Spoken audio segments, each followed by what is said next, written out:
That's both a characteristic and a function of the names of top-secret projects. But in this instance, the name re-education, bad as it now appears, subjected the men who chose it to a fatal temptation. You see, though it is misleading, it is also entirely accurate. Word games, Hamlin said. Not at all, Mudgett interposed. We were going to spare you the theoretical reasoning behind our project, Mr. Secretary, but now you'll just have to sit still for it. The fact is that the body's ability to distinguish between its own cells and those of some foreign tissue, a skin graft, say, or a bacterial invasion of the blood, isn't an inherited ability. It's a learned reaction. Furthermore, if you'll think about it a moment, you'll see that it has to be. Body cells die, too, and have to be disposed of. What would happen if removing those dead cells provoked an antibody reaction, as the destruction of foreign cells does? We'd die of anaphylactic shock while we were still infants. For that reason, the body has to learn how to scavenge selectively. In human beings, that lesson isn't learned completely until about a month after birth. During the intervening time, the newborn infant is protected by antibodies that it gets from the colostrum, the first milk it gets from the breast during the 3 or 4 days immediately after birth. It can't generate its own. It isn't allowed to, so to speak, until it's learned the trick of cleaning up body residues without triggering the antibody mechanisms. Any dead cells marked personal have to be dealt with some other way. That seems clear enough, Hamlin said, but I don't see its relevance. Well, we're in a position now where that differentiation between the self and everything outside the body doesn't do us any good anymore. These mutated bacteria have been selfed by the mutation. In other words, some of their protein molecules, probably deoxyribonucleic acid molecules, carry configurations or recognition units identical with those of our body cells, so that the body can't tell one from another. But what does all this have to do with re-education? Just this, Carson said. What we do here is to impose upon the cells of the body, all of them, a new set of recognition units for the guidance of the lymph nodes and the spleen, which are the organs that produce antibodies. The new units are highly complex, and the chances of their being duplicated by bacterial evolution, even under forced draft, are too small to worry about. That's what re-education is. In a few moments, if you like, we'll show you just how it's done. Hamlin ground out his 5th cigarette in Mudgett's ashtray and placed the tips of his fingers together thoughtfully. Carson wondered just how much of the concept of recognition marking the undersecretary had absorbed. It had to be admitted that he was astonishingly quick to take hold of abstract ideas, but the self-marker theory of immunity was, like everything else in immunology, almost impossible to explain to laymen, no matter how intelligent. This process, Hamlin said hesitantly, it takes a long time? About 6 hours per subject, and we can only handle 1 man at a time. That means we can count on putting no more than 7,000 troops into the field by the turn of the century. Every one will have to be a highly trained specialist if we're to bring the war to a quick conclusion. Which means no civilians, Hamlin said. I see. I'm not entirely convinced, but by all means, let's see how it's done. Once inside, the undersecretary tried his best to look everywhere at once. The room cut into the rock was roughly 200 feet high. Most of it was occupied by the bulk of the re-education monitor, a mechanism as tall as a 15-story building and about a city block square. Guards watched it on all sides, and the face of the machine swarmed with technicians. Incredible, Hamlin murmured. That enormous object can process only 1 man at a time? That's right, Mudgett said. Luckily, it doesn't have to treat all the body cells directly. It works through the blood, reselfing the cells by means of small changes in the serum chemistry. What kind of changes? Well, Carson said, choosing each word carefully. That's more or less a graveyard secret, Mr. Secretary. We can tell you this much. The machine uses a vast array of crystalline, complex sugars which behave rather like the blood group and type proteins. They're fed into the serum in minute amounts under feedback control of second-by-second analysis of the blood. The computations involved in deciding upon the amount and the precise nature of each introduced chemical are highly complex, hence the size of the machine. It is, in its major effect, an artificial kidney. I've seen artificial kidneys in the hospitals, Hamlin said, frowning. They're rather compact affairs, because all they do is remove waste products from the patient's blood and restore the fluid and electrolyte balance. Those are very minor renal functions in the higher animals. The organ's main duty is chemical control of immunity. If Burnett and Fenner had known that back in 1949, when the selfing theory was being formulated, we'd have had re-education long before now. Most of the machine's size is due to the computation section, Mudgett emphasized. In the body, the brainstem does those computations as part of maintaining homeostasis. But we can't reach the brainstem from outside. It's not under conscious control. Once the body is reselfed, it'll retrain the thalamus where we can't. Suddenly, two swinging doors at the base of the machine were pushed apart, and a mobile operating table came through, guided by two attendants. There was a form on it, covered to the chin with a sheet. The face above the sheet was immobile and almost as white. Hamlin watched the table go out of the huge cavern with visibly mixed emotions. He said, "This process? It's painful?" "No, not exactly," Carson said. The motive behind the question interested him hugely, but he didn't dare show it. But any fooling around with the immunity mechanisms can give rise to symptoms. Fever, general malaise, and so on. We try to protect our subjects by giving them a light shock anesthesia first. "Shock?" Hamlin repeated. "You mean electroshock? I don't see how. Call it stress anesthesia instead. We give the man a steroid drug that counterfeits the anesthesia the body itself produces in moments of great stress, on the battlefield, say, or just after a serious injury. It's fast and free of after effects.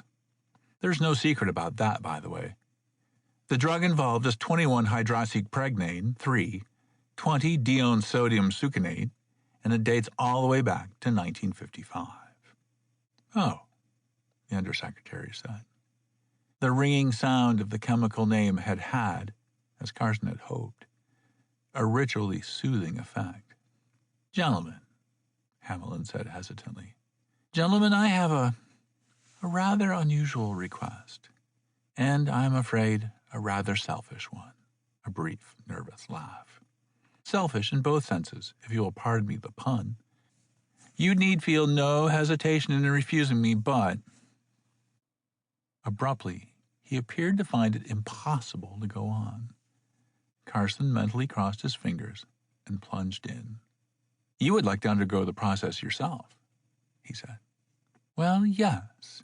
Yes, that's exactly it. Does that seem inconsistent?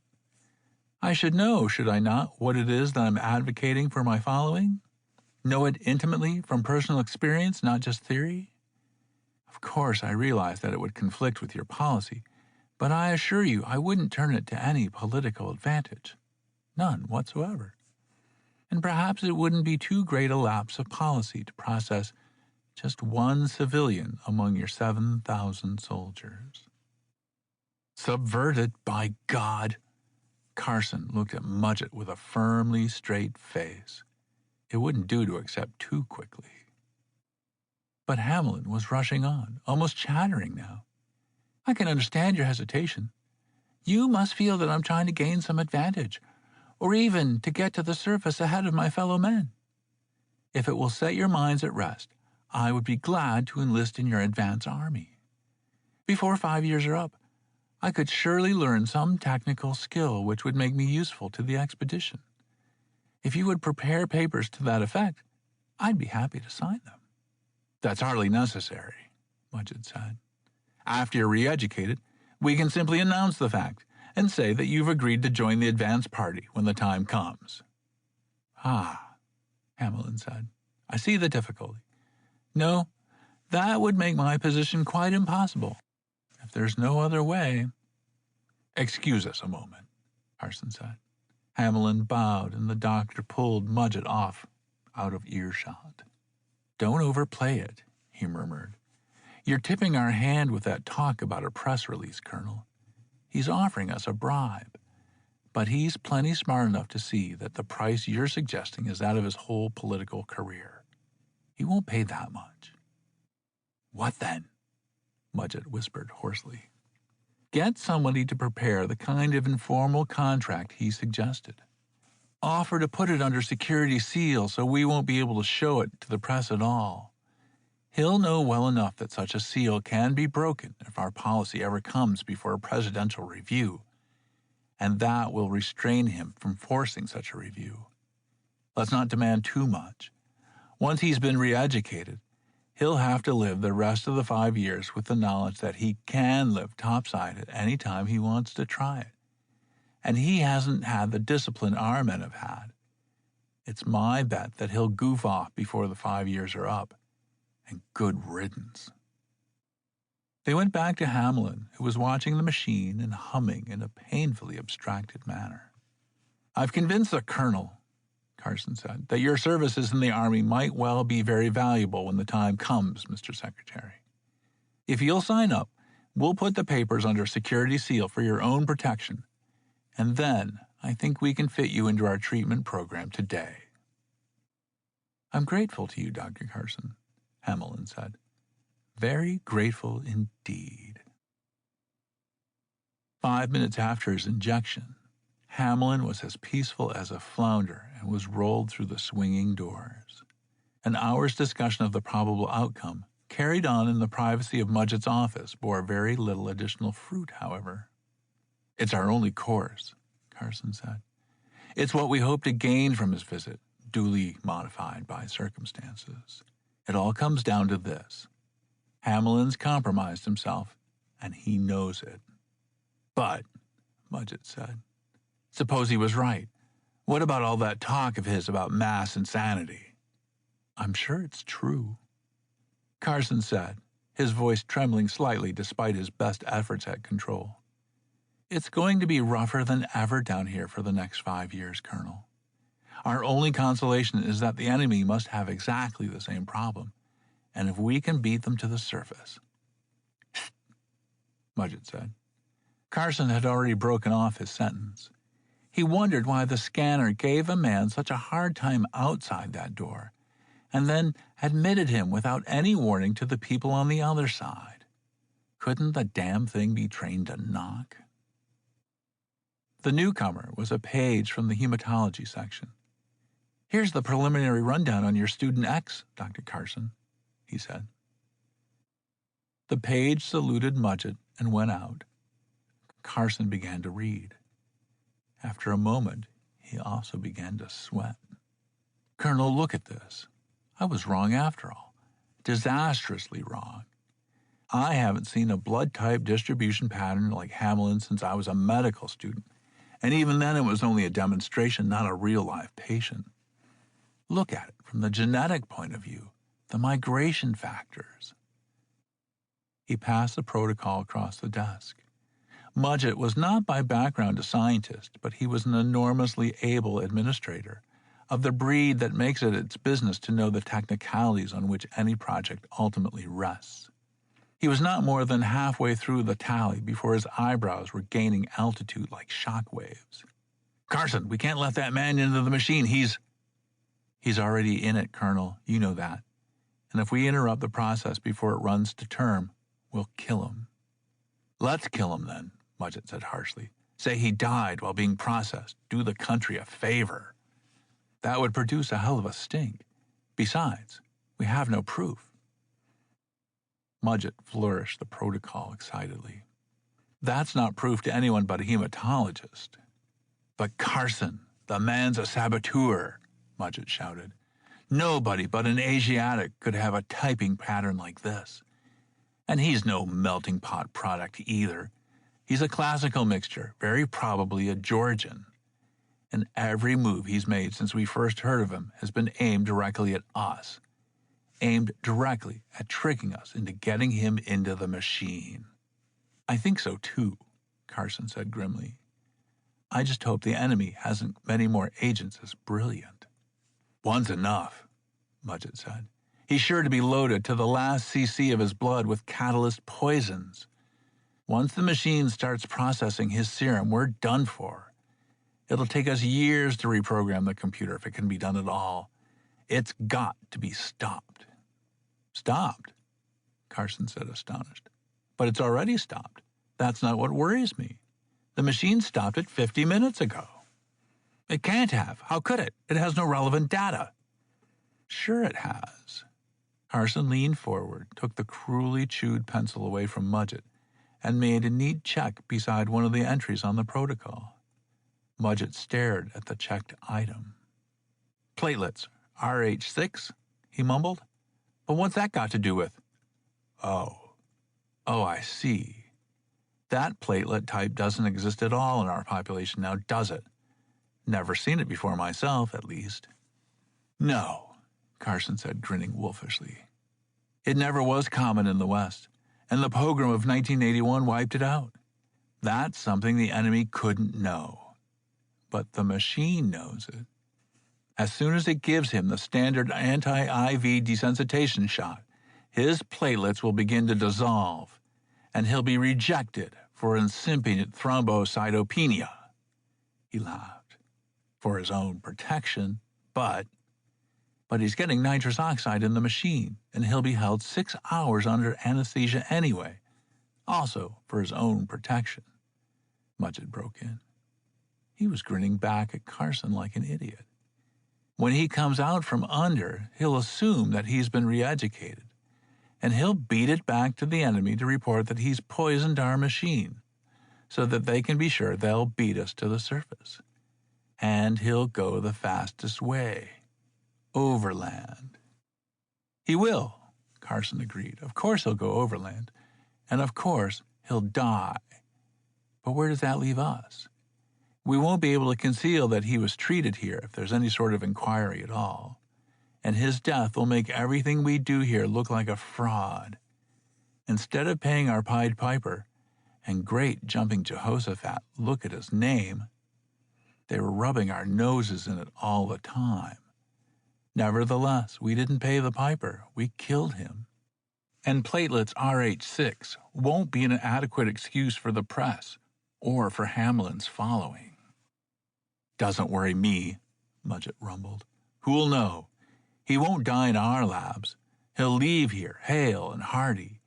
He won't die until he makes a break for the surface. After that, we can compose a fine obituary for the press. Heroic government official on the highest policy level, couldn't wait to lead his followers to the surface. Died of being too much in a hurry. Re-Ed Project sorrowfully reminds everyone that no technique is foolproof. Mudgett paused long enough to light a cigarette, which was a most singular action for a man who never smoked. As a matter of fact, Carson, he said, it's a natural. Carson considered it. It seemed to hold up. And Hamlin would have a death certificate as complex as he deserved. Not officially, of course, but in the minds of everyone who knew the facts. His death, when it came, would be due directly to the thrombocytopenia which had caused the Re-Ed machine to reject him. And thrombocytopenia is a disease of infants, unless ye become as little children. That was a fitting reason for rejection from the new kingdom of earth, anemia of the newborn. His pent-out breath went out of him in a long sigh. He hadn't been aware that he had been holding it. It's true, he said softly. That's the time to pay the piper. When? Mudgett said. When? Carson said, surprised. Why, before he takes the children away. End of To Pay the Piper by James Blish. Read by Paul Hampton.